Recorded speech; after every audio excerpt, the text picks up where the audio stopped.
Decir que volví, porque siento que yo alguna vez me perdí y hoy que me levanté, creo que nunca me fui.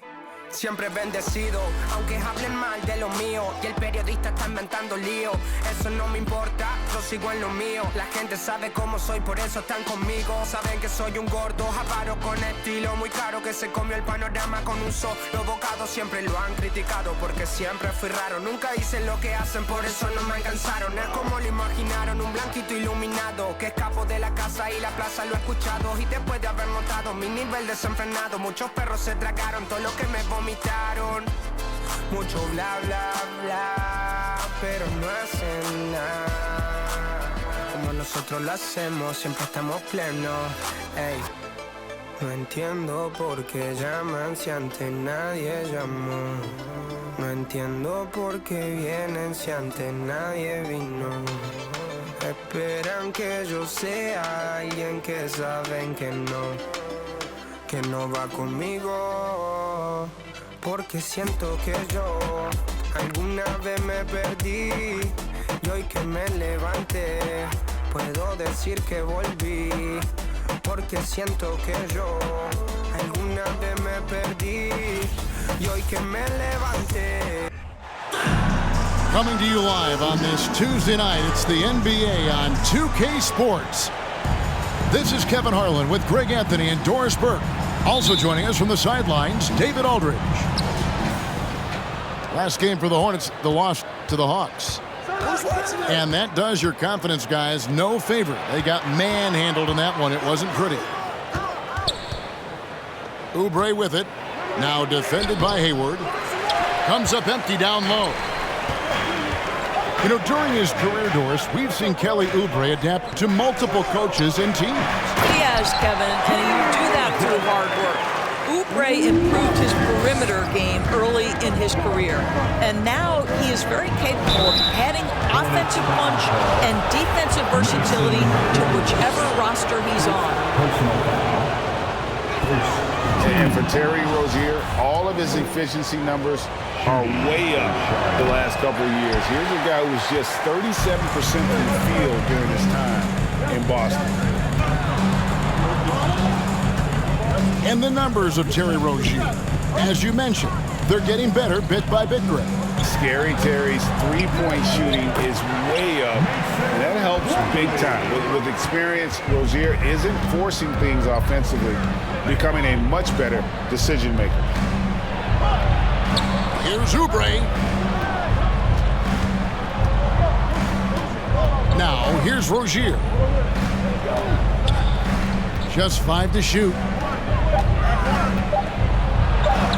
Good for the basket, starting off 1 for 1 with that shot. Boy, Rozier may be a little bit undersized, but he does not lack for strength and balance. Good finish through contact. Oh, fellas, that was a vicious two-hand monster slam. Guys, I don't think there was anyone who could have stopped him on that one. And that'll be Charlotte as it goes out of bounds. Hornets retain possession. We've seen a quick start here for the Hornets. It's a three-point game.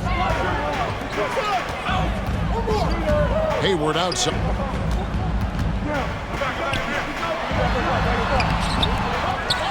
Here's Plumlee. And blocked. That one goes careening off the glass. And there's a whistle. That goes on Terry Rozier. That is his first foul of the game. Yeah, really good defensive play to cut him off there and square up. And here's Charlotte. During last offseason, the Hornets decided to part ways with their coach of the past 4 years. Always a tough decision, and this is a critical time for Charlotte. They've got a tremendous young core. They think their time is now, and they want to make a bold move with the new hire.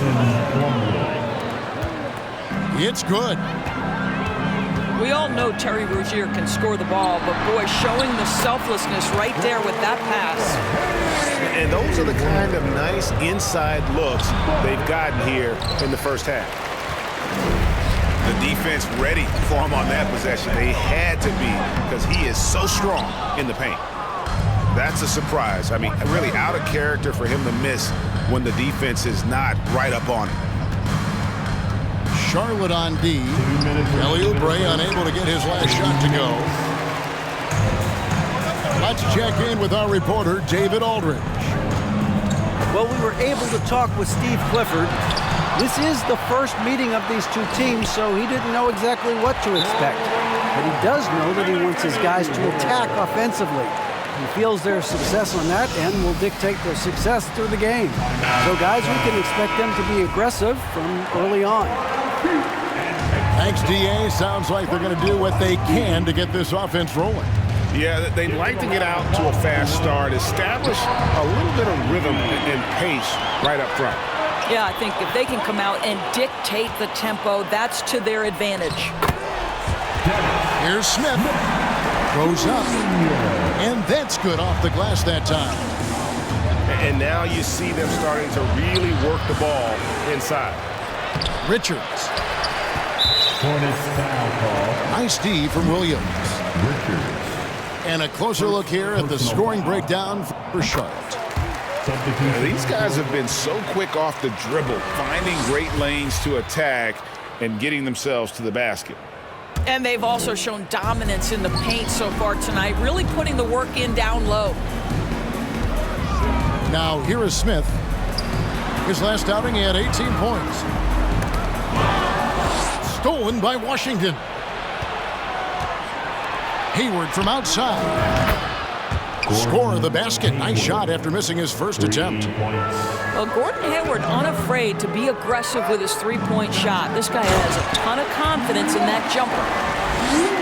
And he can do a lot more damage to the rim than that when he wants to. Oh, you're right. And with the lead they're enjoying, I'm surprised.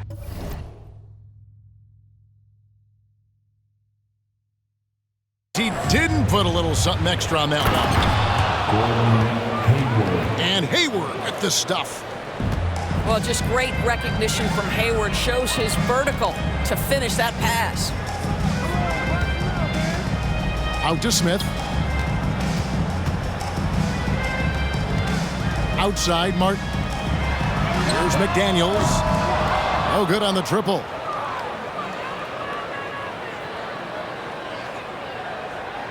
"19 seconds left here in the first quarter." And that's going to be a turnover. They call him for 8 seconds. Yeah, 3 turnovers so far, and the real issue is the fact that they're unforced, too careless with the basketball. Pass to Martin.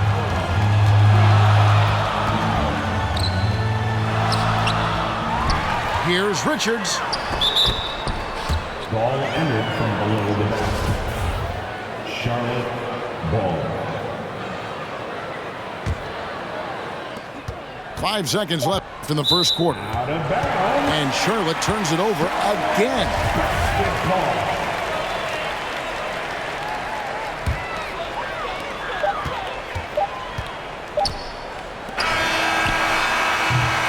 And so it's Charlotte bringing the quarter to a close with a 7-point lead. Their lead is where it is because they've got 17.